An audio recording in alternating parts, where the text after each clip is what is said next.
Hello everyone, आज मी तुमच्यासोबत एक रेसिपी शेअर करणार आहे, ती पण या Agaro regency multi cook kettle with steamer.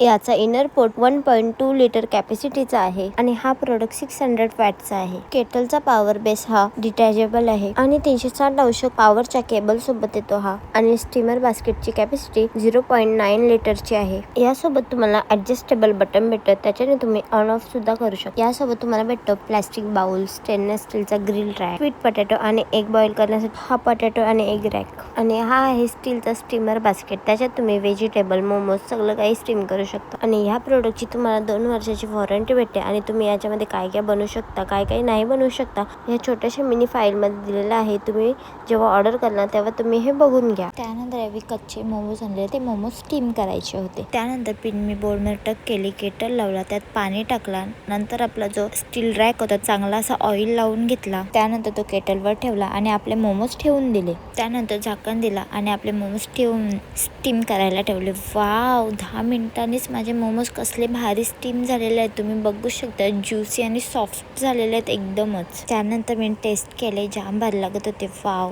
जामच भारी. त्यानंतर मी घेतली आपली व्हेजिटेबल मॅगी बनवायला, तर चला आपण बनवूया. त्यानंतर सेम प्रोसेस पिन टक केली, केटल लावला, त्यात पाणी टाकला आणि आपण व्हेजिटेबल्स घेतले ते सगळे आपण स्टीम व्हायला ठेवले. आपले व्हेजिटेबल्स बॉईल झाल्याच्या नंतर केटल वॉश करून घेतला, त्यात सेम प्रोसेसने पाणी टाकला, त्याला जरासं उकळ येऊन दिला, आपली मॅगी टाकली, त्यात आपले व्हेजिटेबल्स टाकले.